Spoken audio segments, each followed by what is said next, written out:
मैं कुमुद सिंह आपके integrated classes के यूट्यूब चैनल पर आप सभी का स्वागत करती हूँ। मैं आज आप लोगों को जो होता है डीएनए का प्रतिकृतिकरण या डीएनए का द्विगुणन, जो कि क्लास 12 का वंशागति के आणविक आधार चैप्टर से लिया गया है। मैं आज आप लोगों को इसको समझाऊंगी। ये जो टॉपिक है बच्चों को बहुत ही कठिन लगता है। जो डीएनए का रेप्लिकेशन की प्रक्रिया होती है बच्चों को जल्दी समझ में नहीं आता है। मैं आज आप लोगों को इतने आसान भाषा में, इतने आसान तरीका से आज डीएनए का रेप्लिकेशन आपको समझाऊंगी कि आज आप पढ़ने के बाद इसको कभी भी आपको पढ़ने की जरूरत नहीं पड़ेगी। इतनी आसान तरीके से बताऊंगी डीएनए का रेप्लिकेशन। तो देखते हैं, शुरू करते हैं। और ये जो डीएनए का रेप्लिकेशन है हर बार यूपी बोर्ड के एग्जाम में या ले लीजिए सीबीएसई बोर्ड के एग्जाम में बार बार ये क्वेश्चन पूछता रहता है। बार बार जो होता है ये क्वेश्चन पूछता है कि डीएनए का रेप्लिकेशन किसको कहते हैं। डीएनए में रेप्लिकेशन की प्रक्रिया किन किन चरणों में होती है। डीएनए में रेप्लिकेशन के दौरान किन किन एंजाइमों की जो होता है उपयोग मिलाया जाता है। इसके अलावा जो होता है बहुत सारे ऐसे जो होते हैं क्वेश्चन जो होता है एग्जाम में पूछते हैं। जैसे कि पूछा हुआ क्वेश्चन है, डीएनए द्विगुणन के प्रमुख चरणों का उल्लेख कीजिए। डीएनए के महत्वपूर्ण कार्य क्या क्या है उसको बताइए। मतलब द्विगुणन मतलब होता है रिप्लिकेशन। रिप्लिकेशन मतलब प्रतिकृतिकरण, मतलब प्रतिकृतिकरण। ठीक। फिर पूछा हुआ है डीएनए के द्विगुणन का संक्षिप्त वर्णन कीजिए। फिर पूछा है डीएनए का अर्ध संरक्षी विधि का वर्णन कीजिए। ओकाजाकी खंड क्या होता है। डीएनए के रेप्लिकेशन में ओकाजाकी खंड का क्या उपयोग है, क्या महत्व है, इन सब के बारे में एग्जाम में बार बार जो होता है क्वेश्चन आता रहता है। तो हम लोग शुरू करते हैं। आज के बाद आपको दोबारा पढ़ने की जरूरत नहीं पड़ेगी। आप ध्यान दे करके देखिए। आपको मैं बहुत ही आसान भाषा में, बहुत ही आसान तरीके से आपको डीएनए में रेप्लिकेशन बताऊंगी। देखिए, डीएनए का रेप्लिकेशन या कह लीजिए डीएनए का प्रतिकृतिकरण या डीएनए का द्विगुणन किसको कहते हैं ये हम देखेंगे। तो हम शुरू करते हैं डीएनए का रेप्लिकेशन। डीएनए में रेप्लिकेशन सबसे पहले जो होता है, जो डीएनए का जो रेप्लिकेशन होता है वह पूछता है क्वेश्चन कि डीएनए में जो रेप्लिकेशन की प्रक्रिया होती है किस पर आधारित होती है। मतलब जो डीएनए में जब एक डीएनए दूसरा डीएनए का निर्माण करता है वह किस प्रोसेस पर, किस मेथड पर आधारित होता है। तो आप बोलिएगा डीएनए में जो रेप्लिकेशन की प्रक्रिया होती है अर्ध संरक्षी विधि पर आधारित होता है, मतलब सेमी कंजर्वेशन मेथड पर आधारित होता है। किसमें? डीएनए में जो रेप्लिकेशन होता है सेमी कंजर्वेशन मेथड पर आधारित होता है। सेमी कंजर्वेशन मेथड क्या होता है, मतलब अर्ध संरक्षी विधि क्या होता है। जैसे एक डीएनए होता है, मान लीजिए एक डीएनए है, उस डीएनए के अगर हम खोलते हैं, मान लीजिए ये दोनों डीएनए है, ये जुड़ा हुआ आपस में। अब इस डीएनए को अगर हम खोलेंगे तो दो अलग अलग भागों में खुल जाएगा और खुल करके एक ये पुराना वाला डीएनए और ये भी पुराना वाला डीएनए। अब इस पुराने वाले डीएनए से कोई नया डीएनए कोई जो होता है एक स्ट्रैंड आकर के जुड़ जाता है, इससे भी एक आकर के जुड़ जाता है, तो जो होता है हमको दो नया डीएनए मिल जाता है। तो सेमी कंजर्वेशन मेथड क्या होता है, जब जो होता है एक नया डीएनए एक पुराने डीएनए, मतलब कि एक नया स्ट्रैंड डीएनए का और एक पुराना स्ट्रैंड डीएनए का आपस में मिलते हैं, तो जो होता है सेमी कंजर्वेशन मेथड होता है। वही आपका सेमी कंजर्वेशन क्या कहता है, अर्ध संरक्षी विधि जिसको किसको कहते हैं, जब एक नया डीएनए का पार्ट और एक पुराना डीएनए का पार्ट आपस में मिलते हैं तो अर्ध संरक्षी मेथड कहलाता है। ठीक, इतना समझ में आया ना कि जो डीएनए हमारा होता है उसमें रेप्लिकेशन की प्रक्रिया, उसमें द्विगुणन की प्रक्रिया, उसमें प्रतिकृतिकरण की प्रक्रिया किसके द्वारा होता है, अर्ध संरक्षी मेथड के थ्रू होता है। उसके बाद हमने बताया कि जो डीएनए में अर्ध संरक्षी विधि होती है उसको किसको कहते हैं, किसे कहते हैं, अर्ध संरक्षी विधि उसे कहते हैं जब एक हमारा डीएनए का पुराना स्ट्रैंड दूसरे एक नया स्ट्रैंड दोनों आपस में मिलते हैं तो एक नए डीएनए का निर्माण करते हैं, उसे कहते हैं अर्ध संरक्षी विधि। अब देखिए, अर्ध संरक्षित विधि के बारे में पूछ ले क्वेश्चन कि अर्ध संरक्षित विधि के बारे में सबसे पहले किसने कल्पना किया था? तो आप क्या बताएंगे? बताएंगे कि अर्ध संरक्षित विधि के बारे में सबसे पहले कल्पना किया था वैज्ञानिक वाटसन एवं क्रिक महोदय ने। कब कल्पना किया था? जब उन्होंने जो होता है द्विगुण, जब उन्होंने जो होता है डीएनए का जो होता है वाटसन क्रिक मॉडल दिया था, उस समय जो होता था उनके दिमाग में ये बात आई कि हो सकता है, उन्होंने कल्पना किया कि हो सकता है कि जब डीएनए जो होता है आपका द्विगुणित तो हो करके जो होता है 1 से 2 डीएनए में बढ़ सकता है। किस मेथड के थ्रू? अर्ध संरक्षी विधि के थ्रू जो होता है बढ़ सकता है। तो अगर आपसे कोई पूछ रहा है कि डीएनए में अर्ध संरक्षी मेथड की विधि को सबसे पहले किसने कल्पना किया था, तो वाटसन एवं क्रिक महोदय ने। वाटसन एवं क्रिक महोदय की कल्पना को प्रूफ किया अपने एक्सपेरिमेंट के द्वारा, अपने प्रयोगों के द्वारा। किसने? मेसल्सन एवं स्टॉल ने। मेसल्सन एवं स्टॉल नामक वैज्ञानिक ने अर्ध संरक्षित विधि को अपने प्रयोगों के द्वारा जो होता है प्रूफ किया था। अर्ध संरक्षण मेथड को जो होता है, सेमी कंजर्वेशन मेथड को जो होता है, किस पे सबसे पहले जो होता प्रयोग किया गया था? ई कोलाई, इस चिरीजिया कोलाई जिसको कहते हैं, ई कोलाई पे सबसे पहले जो होता है मेसल्सन और स्टाहल ने अपना एक्सपेरिमेंट किया था। उसके बाद जब एक्सपेरिमेंट ई कोलाई पे हो गया, प्रूफ हो गया, तो उन्होंने बहुत सारे प्लांट्स पे किया। फिर जो होता है उन्होंने उसके बाद से जो होता है एनिमल सेल्स पे जो होता है अपने एक्सपेरिमेंट को किया। इस प्रकार से जो होता है अर्ध संरक्षित मेथड को जो होता है प्रूफ किया मेसल्सन एवं स्टाहल ने। अब देखिए आगे, अर्ध संरक्षित मेथड के थ्रू कैसे रिप्लिकेशन होता है ये देखते हैं हम लोग। अब देखिए रिप्लिकेशन की प्रक्रिया क्या होता है। देखिए, जो हमारा डीएनए में द्विगुणन होता है, जैसे हमने बताया ना कि जो डीएनए होता है में रिप्लिकेशन की जो प्रक्रिया होती है, सबसे पहले ई कोलाई में किया गया, फिर प्लांट में किया गया, फिर एनिमल सेल्स में किया गया। तो कह सकते हैं कि जो डीएनए में रिप्लिकेशन की प्रक्रिया होती है यूकैरियोट और प्रोकैरियोट दोनों में होती है। किसमें होती है? यूकैरियोट और प्रोकैरियोट दोनों में हो सकती है, नहीं बल्कि होती है। अगर कोई आपसे पूछ रहा है क्या डीएनए में रिप्लिकेशन प्रोकैरियोट में होता है, कहेंगे हाँ डीएनए में रिप्लिकेशन प्रोकैरियोट में होता है। पूछेंगे कहाँ होता है, आप बोलेंगे साइटोप्लाज्म में, जीव द्रव्य में होता है। कहाँ होता है? साइटोप्लाज्म में होता है। दूसरी बात, यूकैरियोट में कहाँ होता है? तो न्यूक्लियस में होता है, केंद्रक में होता है। केंद्रक में क्या होता है? रिप्लिकेशन की प्रक्रिया होती है। जब रिप्लिकेशन की प्रक्रिया केंद्रक में होती है, उसके अलावा भी जो होता है हमारे माइटोकांड्रिया में होता है, और उसके अलावा कहाँ होता है? साइटोप्लाज्म नामक ऑर्गेनल्स में होता है। कहाँ कहाँ होता है? प्रोकैरियोट में साइटोप्लाज्म में होता है, और यूकैरियोट में हमारे केंद्रक में पाया जाता है, साइटोप्लाज्म और माइटोकॉन्ड्रिया में होता है क्या? रिप्लिकेशन। किसका? डीएनए का रिप्लिकेशन होता है। अब आगे देखिए, हम लोग देखते हैं क्या डीएनए में रिप्लिकेशन, क्वेश्चन दिमाग में आ सकता है कि क्या डीएनए में जो रिप्लिकेशन की प्रक्रिया होती है वो एक साथ पूरे डीएनए में होती है, कि जो होता है डीएनए को छोटे छोटे खंडों में बांट करके किया जाता है, कि आधा डीएनए में होती है, कि जो होता है होती ही नहीं है। इस तरह से हमारे दिमाग में जो होता है क्वेश्चन आएगा। तो देखिए, डीएनए में जो रिप्लिकेशन की प्रक्रिया होती है, ये पूरा हमारा, जानते हैं कि हमारा डीएनए बहुत बड़ा होता है। तो जो हमारा डीएनए होता है वो जो होता है कई खंडों में बटा होता है, कई खंडों में उसको बांट करके जो हम रिप्लिकेशन कर सकते हैं। मतलब एक पूरा पूरा हमारा डीएनए है, मान लीजिए ये हमारा डीएनए है, एक बड़ा सा डीएनए है। अब इस डीएनए में जो होता है हम एक किनारे से जो होता है रिप्लिकेशन की प्रक्रिया नहीं करते हैं। मेरा मन किया तो हम यहाँ से कर सकते हैं, मेरा मन किया यहाँ से उठा सकते हैं, यहाँ से मतलब कहीं से भी हम एक पार्ट उठाएंगे और वहां से रिप्लिकेशन की प्रक्रिया शुरू करेंगे।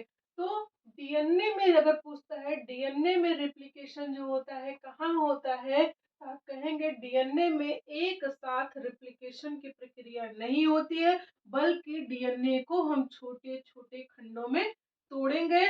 छोटे छोटे खंडों में बांटेंगे, छोटे छोटे खंडों में भागों में बांटेंगे, और जब बांटते हैं तो डीएनए के एक छोटे भाग को, एक छोटे खंड को हम जो होता है क्या कहते हैं, रेप्लिकॉन। क्या कहते हैं, रेप्लिकॉन। क्या कहते हैं, रेप्लिकॉन। डीएनए के छोटे भाग को क्या कहते हैं, हम रेप्लिकॉन कहते हैं। किसको कहते हैं, डीएनए का वह छोटा भाग। डीएनए का, डीएनए के छोटे भाग को क्या कहते हैं, हम रेप्लिकॉन कहते हैं। तो मेरा ये पूरा सा डीएनए था। अब एक एक भाग ले लिए हम, जहां से हमको क्या करना है, डीएनए को ओपन करना है, डीएनए को क्या करना है, खोलना है। तो ये हमारा रेप्लिकॉन का भाग हो गया। अब हम लोग जानते हैं कि जो रेप्लिकॉन भाग होता है, मतलब डीएनए का एक छोटा सा भाग, जो डीएनए का एक छोटा सा भाग होता है, उसको जो होता है, हम कहीं ना कहीं वहां पे ओरिजिन पॉइंट होती है, कहीं ना कहीं जो होता है डीएनए खुलेगा। तो यहाँ हम किनारे से नहीं खोलते हैं, दोनों किनारे से नहीं खोलेंगे। कहाँ से खोलते हैं, उसकी ओरिजिन पॉइंट, रेप्लिकॉन की जो ओरिजिन पॉइंट होती है वो सेंटर में होती है, बीच में होती है। कहाँ होती है, बीच में होती है। जहां से हमारा डीएनए क्या करेगा, खुलेगा। जहां से हमारा डीएनए खुलता है वो कहाँ होता है, बीच में होता है। रेप्लिकॉन के बीच में मेरा ओरिजिन पार्ट होता है। फिर आगे हमें, जब हमारा डीएनए खुल गया, मान लीजिए कि हमारा डीएनए था, अब इस डीएनए का जो ओरिजिन पॉइंट बीच में था, डीएनए खुल गया हमारा, डीएनए खुला। अब जब डीएनए खुलेगा तो आप जानते हैं कि जो होता है डीएनए में जब खुलेगा तो एक जो होता है दोनों साइड उसका जो होता है ओपन होगा, दोनों साइड से। मतलब ये डीएनए है, खुल रहा है, तो इधर से भी खुल जाएगा, इधर से भी खुल जाएगा। मतलब आपका इधर से भी डीएनए, इधर से भी डीएनए खुलेगा, इधर से भी डीएनए खुलेगा। तो आप जो होता है, ये जो होता है, जो भाग होता है, इस तरह से हमारा डीएनए खुल गया, इधर से भी और इधर से। जहां पे डीएनए की रिप्लिकेशन की प्रक्रिया खत्म होगी, उस पॉइंट को कहते हैं टर्मिनेशन पॉइंट। क्या कहते हैं, टर्मिनेशन पॉइंट कहते हैं। मतलब रिप्लिकेशन की प्रक्रिया स्टॉप हो गई, रिप्लिकेशन की प्रक्रिया वहीं जाकर के रुक जाएगी। कहाँ पे, टर्मिनेशन पॉइंट पर, एकदम किनारे पर जो होता है टर्मिनेशन पॉइंट होता है। आप और जो होता है, जो हमारा डीएनए होता है, इधर भी खुलेगा और इधर भी खुलेगा, दोनों तरफ से खुलेगा। ठीक, आगे देखिए, जब हमारा डीएनए सपोजली एक साइड से खुल गया तो हमको एक किनारा मिलेगा। क्या मिलेगा, एक किनारा मिलेगा। इस तरीके से किनारा मिलेगा, तो उस किनारे को कहते हैं रिप्लिकेशन फॉर्क। क्या कहते हैं, रिप्लिकेशन फॉर्क। मतलब डीएनए का किनारा, किसका, द्विगुणन डीएनए का किनारा कहते हैं, डीएनए का किनारा कहते हैं। अब देखिए, यहाँ तक हमको समझ में ना कि रेप्लिकॉन किसको कहते हैं, डीएनए फॉर्क किसको कहते हैं। इस तरीके से हमारा डीएनए जो होता है खुलता है। अब देखिए कैसे कैसे हमारा डीएनए खुलता है। अब हम प्रक्रिया में चलते हैं, प्रोसेस कैसे होते हैं डीएनए के खोलने के, उस प्रोसेस को देखते हैं। तो देखिए, डीएनए के खोलने की प्रक्रिया का क्या होता है। हम जानते हैं कि हम पूरा डीएनए में जो होता है रेप्लिकेशन की प्रक्रिया तो करवाते नहीं, खंडों खंडों में करवाते हैं, भागों में करवाते हैं। तो एक भाग लिए जिसको हम रेप्लिकॉन कहते हैं। रेप्लिकॉन का एक पार्ट ले लिया, क्या लिए, एक रेप्लिकॉन ले लिए। हम जानते हैं कि रेप्लिकॉन में एक ओरिजिन पॉइंट होती है। तो मेरा रेप्लिकॉन का मान लीजिए ओरिजिन पॉइंट है, ओरिजिन पॉइंट को ले लेंगे और उस ओरिजिन पॉइंट पर, उस ओरिजिन पर हम एक एंजाइम डालेंगे। जहां से डीएनए खुलने वाला रहेगा वहां पे एक एंजाइम डालेंगे, और जैसे ही उस ओरिजिन पॉइंट पर एंजाइम जाता है, एंजाइम डाला जाता है, वो डीएनए में उपस्थित जो हाइड्रोजन बंध होता है ना, जो एक दूसरे को स्टैंड को जोड़ने का काम करता है, उस स्टैंड टूट जाता है। जैसे ही एंजाइम उस पर पड़ेगी वह स्टैंड टूट जाता है। कौन सा स्टैंड, हाइड्रोजन बांध का स्टैंड टूट जाता है। तो कौन सा एंजाइम यूज करते हैं, हेलिकेज एंजाइम। सबसे पहले डीएनए को खोलने के लिए हम हेलिकेज एंजाइम का यूज करते हैं। किसका यूज करते हैं, helicase enzyme. Helicase enzyme DNA में उपस्थित हाइड्रोजन बंध को तोड़ने का काम करता है। क्या करता है, डीएनए में उपस्थित हाइड्रोजन बंध को तोड़ने का काम करते हैं। अब मेरा बंध टूट गया, मतलब हमारा क्या हुआ, बंध टूट गया, डीएनए दो भागों में बट गया। तो हमारा डीएनए बट गया, किसके, दो भागों में खुल गया। माना ये ओरिजिन पॉइंट पर जो हेलिकेज डाले थे वहां से हाइड्रोजन बंध टूट गया। तो जब हमारा हाइड्रोजन बंध टूटा, हमारा डीएनए इस तरीके से क्या होगा, खुल गया। अब जब हमारा डीएनए यहाँ से खुला, जैसे होता है ना, अगर एक तार लीजिए, तार जो होता है आपका इस तरह से जो होता है कॉइलली मोड़ा रहता है। अब उस तार को जो होता है बीच से ऐसे आप उठाते हैं तो तार जो होता है खुल जाता है, और छोड़ दीजिए तो तार जो होता है क्या हो जाता है, पुनः अपने उसी आकृति में आ जाएगी। तो हमारा डीएनए भी तो कॉइल्ड ही होता है। तो अगर हम डीएनए को हेलिकेज एंजाइम डाल करके तोड़ रहे हैं, और तोड़ करके जो होता है अगर उस पे किसी सहारा से उसको जो होता है पकड़े नहीं रह रहे हैं, तो क्या होगा, वो पुनः जो होता है फिर से क्या होगा, बंद बना लेगा, पुनः जो होता है क्या हो जाएगा आपका, जुड़ जाएगा। इसलिए इसलिए डीएनए के कुंडलित आपस में ना हो, डीएनए के स्टैंड आपस में ना जुड़े, उसके लिए हम एक और एंजाइम का यूज करते हैं, एक और प्रोटीन का यूज करते हैं, जिसका नाम होता है एसएसबी प्रोटीन। जिसको कहते हैं सिंगल स्टैंड बाइंडिंग प्रोटीन। क्या कहते हैं, सिंगल स्टैंड बाइंडिंग प्रोटीन कहते हैं। सिंगल स्टैंड बाइंडिंग प्रोटीन क्या करता है, डीएनए को खोले रहता है।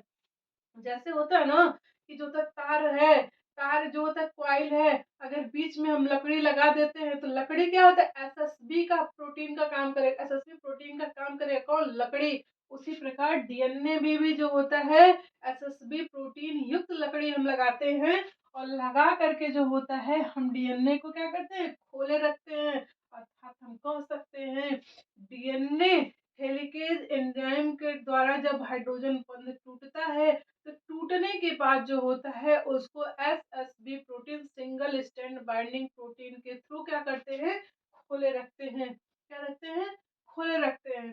फिर उसके बाद से जो होता है, जब डीएनए हमारा खुला रहेगा, जैसे हमारा तार जब खुला रहेगा, तो तार के जो दोनों किनारे होते हैं, जितना हम तार को बीच से खींचेंगे तो किनारे क्या होंगे, तनाव में आएंगे। जितना खींचेंगे बीच से, किनारे किनारे जो तार होंगे वो क्या होगा, और तनाव में आएंगे। तो उस तनाव को कम करने के लिए, तार के उस तनाव को कम करने के लिए, या डीएनए के उस तनाव को कम करने के लिए हम ट्रोपोआइसोमरेज एंजाइम का यूज करते हैं। किसका, टोपोआइसोमरेज एंजाइम का यूज करते। तो हमने 3 एंजाइम यूज किया। पहला हेलिकेज एंजाइम, डीएनए के हाइड्रोजन बंध को तोड़ने के लिए। दूसरा हमने एसएसबी प्रोटीन का यूज किया, यह एसएसबी एंजाइम का, जिसको सिंगल स्टैंड बाइंडिंग प्रोटीन कहते हैं, उसका यूज किया। क्या करने के लिए, डीएनए को खुला रखने के लिए। तीसरा हमने यूज किया टोपोआइसोमरेज एंजाइम, उसको क्या करने के लिए यूज किया, डीएनए के तनाव को कम करने के लिए टोपोआइसोमरेज एंजाइम का हम यूज करते हैं। अब आगे क्या हुआ, हम जब टोपोआइसोमरेज एंजाइम का यूज करके उसके तनाव को कम करते हैं, तो हमको जो होता है इस तरीके से डीएनए फॉर्क मिलता है, डीएनए का किनारा मिलता है, डीएनए का किनारा मिलता है, जो 5 एंड 3 एंड। हम लोग जानते हैं कि डीएनए के स्ट्रक्चर में जो 5 एंड होता है, 3 एंड होता है, ठीक। 5 एंड और 3 एंड के रूप में जो होता है डीएनए फॉर्क मिलेगा।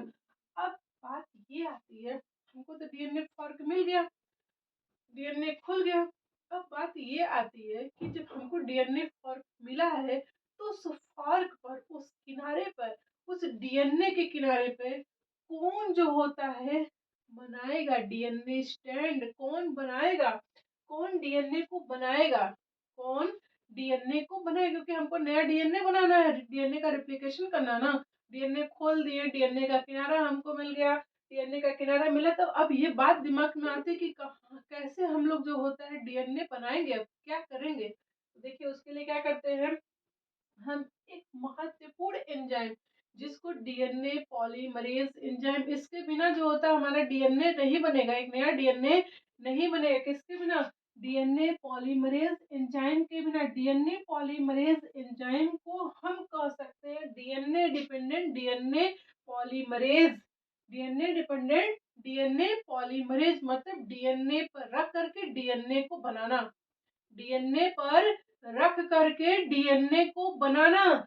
मतलब ये हमारा डीएनए है, उसी डीएनए पे डीएनए को रख करके डीएनए को बनाएंगे। इसलिए जो होता है डीएनए पॉलीमरेज एंजाइम को DNA dependent DNA polymerase enzyme के नाम से भी जानेंगे। कहाँ पे, रिप्लिकेशन की प्रक्रिया में, ठीक। अब बात ये आती है कि जो DNA dependent DNA polymerase enzyme है, या डीएनए पॉलीमरेज एंजाइम है, यह एक सिद्धांत पे काम करता है। जो डीएनए पॉलीमरेज एंजाइम है, वह एक सिद्धांत पे काम करता है, वो सिद्धांत है कंप्लीमेंट्री बेस पेयर। किस पे? कंप्लीमेंट्री बेस पेयर वाले सिद्धांत पे काम करता है। इसके पहले वाले वीडियो में हमने बताया है कंप्लीमेंट्री बेस पेयर क्या होता है। यहाँ पे भी देखिए complementary base pair. Complementary base pair मतलब होता है कि जो हमारा नाइट्रोजन बेस होते हैं, जैसे एडेनिन है हमेशा थाइमिन के साथ जुड़ेगा, गुआनिन हमेशा साइटोसिन के साथ जुड़ेगा, या साइटोसिन हमेशा गुआनिन का, या थाइमिन जो होता है एडेनिन के साथ जुड़ेगा। यही मेरा कम्प्लीमेंट्री बेस। तो वो क्या करता है, ये जो होता है कहता है कि मैं जो होता है कम्प्लीमेंट्री बेस पेयर पे काम करता है, मतलब अपना डिमांड रखता है, अपनी थिंकिंग बोलता है, कहता है कि मुझे जो होता है अगर कम्प्लीमेंट्री बेस पेयर पे काम करना है, या जो होता है आप डीएनए पॉलीमरेज एंजाइम का यूज करके डीएनए को बनाना है, उसके लिए मेरे दो सिद्धांतों को, मेरे दो बातों को आप लोगों को मानना होगा। दो बातों को मानना होगा। कौन सी बात उसकी है? उसकी दो जरूरतें। बिना दो जरूरतें के जो होता है उसमें डीएनए में जो होता है रेप्लिकेशन की प्रक्रिया नहीं होगी। पहली जरूरत है, पहली जरूरत यह है कि हम लोग जानते हैं कि डीएनए में जो रेप्लिकेशन की प्रक्रिया होती है, या कह सकते हैं डीएनए जो होता है हमारा 5 इंड से 3 इंड डायरेक्शन में होता है, 5 से 3 इंड डायरेक्शन की ओर जो होता है मूव करता है। अर्थात ये कहता है कि मुझे जो होता है, जो डीएनए में बनाऊंगा, जो डीएनए बनाऊंगा, या जिस डीएनए को बनाने के लिए जिस न्यूक्लियोटाइड का यूज करूंगा, वह न्यूक्लियोटाइड की दिशा जो होता है 5 से 3 दिशा की ओर होना चाहिए। 5 से 3 इंड की ओर होना चाहिए हमेशा। मतलब कि जो भी न्यूक्लियोटाइड आएगा तीसरे इंड पर ही जुड़ेगा। किस पे जुड़ेगा? ये जो तीसरा इंड है ना, यहीं पे जुड़ेगा। ये 5 इंड पे नहीं, तीसरे इंड पे जुड़ेगा। मतलब मैं 5 से 3 इंड की दिशा की ओर बढ़ूंगा। 5 से 3 इंड पहला उसका पहली मांग थी कि मैं जो न्यूक्लियोटाइड आएगा वह 5 से 3 दिशा में ही जुड़ेगा। दूसरी मांग थी, सबसे महत्वपूर्ण मांग उसकी थी, कि जो डीएनए में बनाऊंगा उस डीएनए बनाने के लिए जो मुझे प्राइमर की जरूरत पड़ेगी। किसकी जरूरत पड़ेगी? प्राइमर की जरूरत पड़ेगी। डीएनए बनाने के लिए मुझे प्राइमर की जरूरत पड़ेगी। वो प्राइमर किसका होना चाहिए? आरएनए का एक पीस होना चाहिए, एक टुकड़ा होना चाहिए। उसने कहा, किसने कहा? DNA polymerase enzyme, DNA dependent DNA polymerase enzyme ने कहा कि मेरे सिर्फ दो मांग है, जो मैं न्यूक्लियोटाइड मेरे से आकर के जुड़ेगा वह आपका 5 से 3 डायरेक्शन में ही होना चाहिए। दूसरा जो होता उन्होंने उसने कहा कि अगर मुझे डीएनए पर डीएनए रख करके बनाना है, तो उसके लिए जिस प्राइमर का मैं यूज करूंगा उस प्राइमर का डायरेक्शन भी जो होता है 5 से 3 इंड की ओर होगा। और जो होता है मुझे प्राइमर की जरूरत पड़ेगी। मुझे प्राइमर के बिना मैं कोई डीएनए मैंने नहीं बनाऊंगा। मुझे प्राइमर मिलेगा तभी मैं जाकर के डीएनए बनाऊंगा। अब क्या होता है, मेरे डीएनए फॉर्क मिला, डीएनए रेप्लिकेशन फॉर्क मिल गया। अब ये जो होता है उसकी दोनों जरूरतें पूरी होनी चाहिए। उसकी दोनों जरूरतें पूरी होनी चाहिए। तो उसकी जब दोनों जरूरतें पूरी होनी चाहिए, इस प्रकार से जो होता है, कहा इस प्रकार से उसने जो होता है ये, मतलब कि ये जो होता है ओपन हुआ 3 इंड है, ये 5 इंड। अब इस पे जो होता है कोई ना कोई प्राइमर चाहिए, तभी मैं जुड़ाऊंगा। और किस पे बेस काम करता है? कम्प्लीमेंट्री बेस पेयर पे। अब प्राइमर में अगर अगर जो डीएनए ओपन हुआ है उस डीएनए के किनारे पे थाइमिन, साइटोसिन, एडेनिन या फिर उसके अलावा कोई न्यूक्लियोटाइड है, तो उसका अपोजिट जो होगा वही आकर के उस प्राइमर के रूप में जुड़ेगा, अन्यथा नहीं जुड़ेगा। क्या हुआ? आप देखिए, ये जो होता है प्राइमर इस तरह से जुड़ेगा, और यहाँ पे जो होता है एक नया डीएनए स्ट्रैंड बनता जाएगा, प्राइमर जुड़ता जाएगा, नया स्ट्रैंड बनता जाएगा। अब क्या होता है कि ये जो डीएनए मेरा खुला हुआ है, तो मैं इस पे जो होता है एक प्राइमर ले लेती हूँ। एक प्राइमर लिया, ये जो प्राइमर है इस प्राइमर को लिए। अब प्राइमर किसका है? आरएनए का। किसका प्राइमर है? आरएनए का। आरएनए का प्राइमर ले लिए। अब जब आरएनए का प्राइमर लिए, तो फिर जो होता है, हम देख रहे हैं जो प्राइमर कैसा लिए, 5 इंड से 3 इंड की डायरेक्शन में, क्योंकि यहाँ पे 3 इंड है, तो 5 से 3 इंड के डायरेक्शन में प्राइमर लिए। अब ये प्राइमर जो 3 एंड है, हम लोग जानते हैं कि न्यूक्लियोटाइड जो होता है आ करके जुड़ेगा किस पे, 3 एंड पे। तो यहाँ पे एक प्राइमर लेते हैं और यहाँ पे जो होता है न्यूक्लियोटाइड आ करके जुड़ता रहता है और हमको एक नया डीएनए मिलता है। कौन सा? नीचे वाले स्ट्रैंड में। नीचे वाले स्ट्रैंड में हमको एक नया डीएनए मिलता है। और ऊपर वाले में क्या होता है, हम एक प्राइमर लेते हैं, चूंकि 5 से 3 एंड की दिशा में यहाँ पे जो होता है 3 एंड 5 एंड है, तो यहाँ पे जो होता है जो प्राइमर रहेगा, ये जो होता है इस तरीके से, ऊपर भी प्राइमर नीचे भी प्राइमर, मतलब ऊपर भी प्राइमर की जरूरत है, नीचे भी प्राइमर की जरूरत, दो प्राइमर यूज हो गया। अब जब दो प्राइमर यूज हुआ, तो ये जो प्राइमर था इसमें क्या था, नीचे का स्टैंड में जो प्राइमर था, एक ही प्राइमर से आपका पूरा स्टैंड जो डीएनए का नीचे का है, वो पूरा नया डीएनए बना लेगा। एक ही प्राइमर से क्या, एक ही प्राइमर, नीचे वाला जो स्टैंड होता है वहां पे सिर्फ एक प्राइमर की जरूरत पड़ती है। नीचे वाले जो स्टैंड होते हैं, ध्यान दीजिएगा, जो नीचे का स्टैंड होता है जिसको लीडिंग स्टैंड कहते हैं, उस लीडिंग स्टैंड को सिर्फ एक प्राइमर की जरूरत पड़ती है और वह अपना कंटिन्यूअसली डीएनए का जो होता है निर्माण करता रहता है। अब क्योंकि वहां पे 3 एंड है, लगातार जोड़ता रहता है। लेकिन जो ऊपर का लैगिंग स्टैंड है, उस ऊपर वाले स्टैंड को लैगिंग स्टैंड कहते हैं, जहां लैगिंग मतलब बार बार डीएनए के प्राइमर की जरूरत जहां पड़े। तो ये जो लैगिंग स्टैंड होती है, अगर एक बार हम प्राइमर यूज कर लिए, फिर हमको जो होता है थोड़ा आगे बढ़ेगा, फिर हमको प्राइमर की जरूरत पड़ेगी, फिर हमको बार बार मतलब प्राइमर की, इसलिए जो होता है, जो ऊपर का स्टैंड होता है डीएनए फार्क का, जो ऊपर का स्टैंड होता है, वह जो होता है दो प्रकार से जो होता है डीएनए का सिंथेसिस, मतलब डीएनए में दो प्रकार से सिंथेसिस होती है। एक होता है डिसकंटिन्यूअस डीएनए सिंथेसिस और एक होता है continuous DNA synthesis. Discontinuous DNA synthesis क्यों होती है? क्यों? क्योंकि जो डीएनए का ऊपर वाला स्टैंड होता है जिसको लैगिंग स्टैंड कहते हैं, उस लैगिंग स्टैंड में बार बार प्राइमर की जरूरत पड़ती है। इस लैगिंग जो स्टैंड है ना, इसमें बार बार जो होता है प्राइमर की जरूरत पड़ेगी, बार बार जो होता है प्राइमर की जरूरत पड़ेगी, मतलब बार बार जो होता है डीएनए को सिंथेसाइज होना पड़ेगा, इस तरह से उसको कहते हैं डिसकंटिन्यूअस डीएनए सिंथेसिस। और नीचे का जो आपका लीडिंग स्टैंड है, वो कॉन्टिन्यूअस डीएनए सिंथेसिस होता है, मतलब एक बार डीएनए को प्राइमर मिल गया, फिर उसके बाद उसको प्राइमर की जरूरत नहीं पड़ेगी, वो हमेशा जो होता है, क्योंकि 3 एंड उसका क्या होता है, न्यूक्लियोटाइड जोड़ने वाला एंड होता है, 3 एंड से जो होता है उसका न्यूक्लियोटाइड जुड़ता जाएगा, जुड़ता जाएगा, जुड़ता जाएगा और डीएनए स्टैंड हमको मिलता जाएगा। इसलिए जो लीडिंग स्टैंड होता है वो कॉन्टिन्यूअस लीडिंग स्टैंड होता है, lagging stand discontinuous discontinuous DNA synthesis होता है। उसके बाद से जो होता है, जब हमको लीडिंग स्टैंड, लीडिंग स्टैंड में एक बार प्राइमर की जरूरत पड़ेगी, लैगिंग में बार बार प्राइमर की जरूरत पड़ेगी। ठीक, अब हम क्या करेंगे, हम बार बार प्राइमर की जरूरत करके डीएनए बना रहे हैं। नीचे एक बार प्राइमर की जरूरत, एक बार प्राइमर यूज करके डीएनए बनाए। अब हमको डीएनए तो मिला, डीएनए स्ट्रैंड मिला। अब क्या करेंगे, हम प्राइमर को हटाएंगे। प्राइमर को क्या करेंगे, हटाएंगे। प्राइमर जब हटाएंगे, जब प्राइमर हटेगा, तो प्राइमर जैसे मान लीजिए यहाँ पे है इस तरीके से हमारा डीएनए और ये प्राइमर है यहाँ पे इस तरीके से है।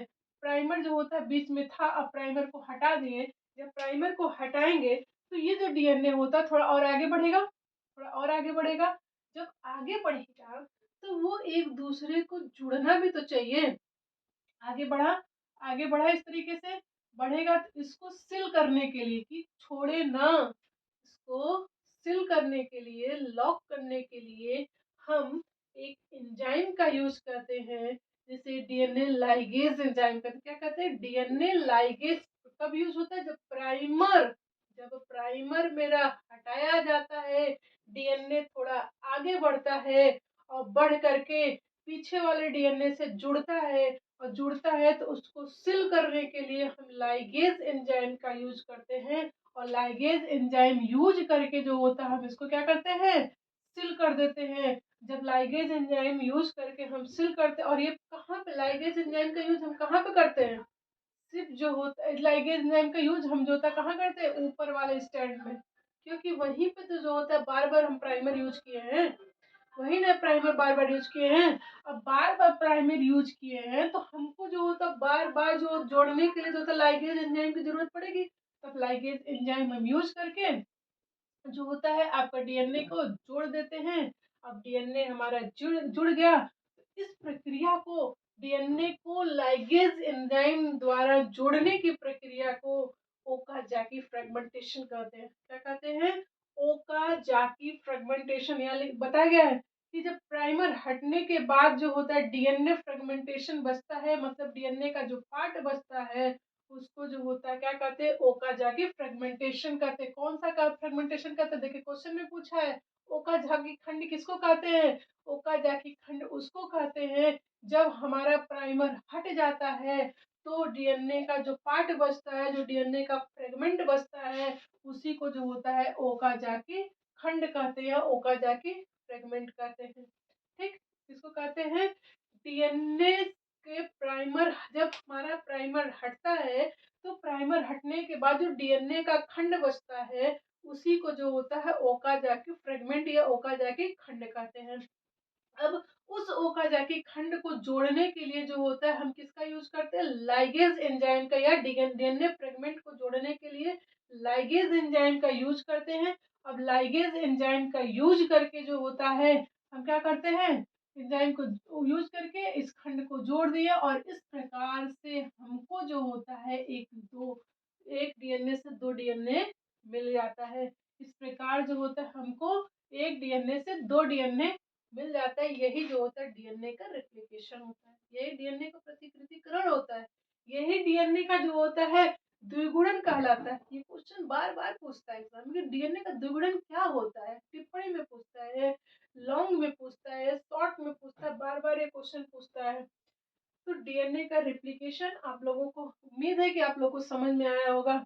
एक बार पुनः देखिए डीएनए का रेप्लिकेशन। सबसे पहले हम क्या कहते हैं? डीएनए के एक छोटे भाग को लेते हैं जिसको रेप्लिकॉन कहते हैं। रेप्लिकॉन के बीच में एक ओरिजिन होती है जिसको जो होता है ओरिजिन पॉइंट कहते हैं। अब उस ओरिजिन पे जो होता है हम डालते हैं किसको? हेलिकेज एंजाइम को।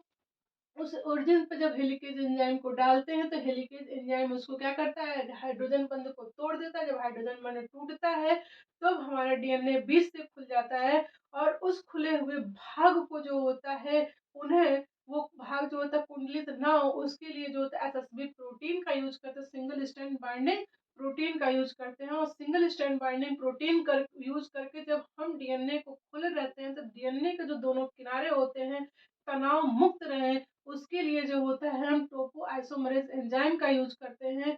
अब टोपो आइसोमरेज एंजाइम यूज करके हम डीएनए को पूरी तरह से खोल देते हैं तो हमको डीएनए फर्क मिलता है, डीएनए का किनारा मिलता है। अब डीएनए के किनारे पे जो होता है हम डीएनए को बनाने के लिए किसी न किसी चीज की जरूरत पड़ती है। उसके लिए जो होता है डीएनए पॉलीमरेज एंजाइम का यूज करते हैं। डीएनए पॉलीमरेज एंजाइम को डीएनए डिपेंडेंट पॉलीमरेज एंजाइम भी कहते हैं। डिपेंडेंट डीएनए पॉलीमरेज एंजाइम के दो कंडीशंस होते हैं, उन्होंने दो मांग रखती है कि जो डीएनए हम बनाएंगे उस डीएनए को बनाने के लिए जो न्यूक्लियोटाइड जुड़ेगा वो 3 एंड पे जुड़ना चाहिए। अर्थात हम 5 से 3 एंड की ओर आगे बढ़ेंगे और हमको जो होता है एक प्राइमर की जरूरत पड़ेगी डीएनए बनाने के लिए। वो प्राइमर किसका होना चाहिए?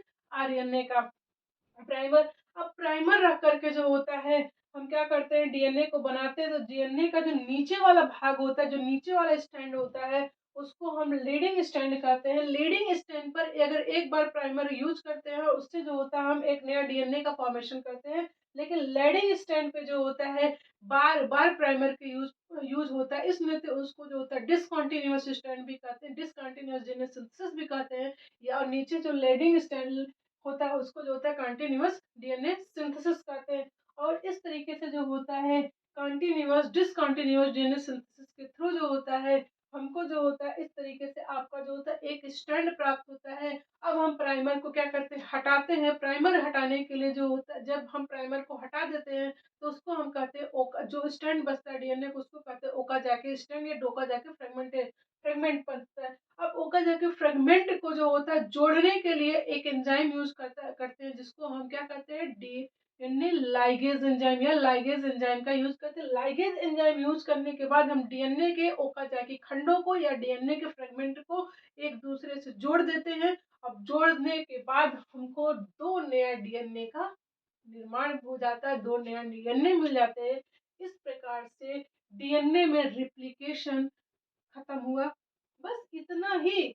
अगर क्वेश्चन पूछते हैं डीएनए में रिप्लिकेशन किसको कहते हैं, डीएनए में प्रतिकृतिकरण किसको कहते हैं, तो अगर आप इतना ही करके आ जाएंगे जैसे लिखवाए हैं, अगर इतना ही आप लिख करके आते हैं, आपको पूरा का पूरा नंबर मिलेगा, पूरा का पूरा नंबर मिलेगा।